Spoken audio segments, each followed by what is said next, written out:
हमेशा हंसते और मुस्कुराते रहने के लिए मेरा चैनल सावित्रीज एंटरटेनमेंट को सब्सक्राइब करके बेल आइकन दबाना ना भूलें ताकि आपको आने वाली लेटेस्ट अपडेट्स मिलती रहे और आप यूं ही हंसते और मुस्कुराते रहिए। धन्यवाद। हास्य कहानी, नाराज पति पत्नी। एक पति पत्नी आपस में नाराज चल रहे थे। नाराजगी भी इतनी थी कि एक ही कमरे में रहते हुए आपस में एक दूसरे को बोलते तक नहीं थे। दोनों अपने अपने काम में कोई कमी नहीं आने देते।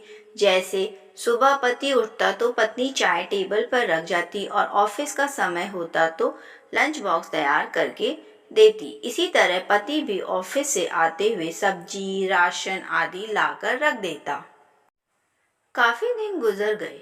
एक दिन पति को जरूरी काम से ऑफिस में 8 बजे की जगह 6 बजे पहुंचना था, लेकिन उसकी नींद 7 बजे से पहले नहीं खुलती थी। रात को सोने से के समय पति को विचार आया कि सुबह मुझे 5 बजे कौन उठाएगा। पति के दिमाग में एक उपाय आया और वह एक पर्ची अपने पत्नी के नाम लिखने लगा। देखो मीना, मुझे सुबह ऑफिस जल्दी जाना है, इसलिए मुझे 5 बजे जगा देना।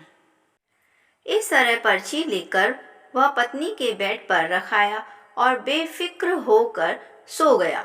पत्नी पर्ची उठाकर पढ़ी और कुछ सोचा और वह भी सो गई। सुबह पति की नींद खुली तो उसने उठकर घड़ी की तरफ देखा।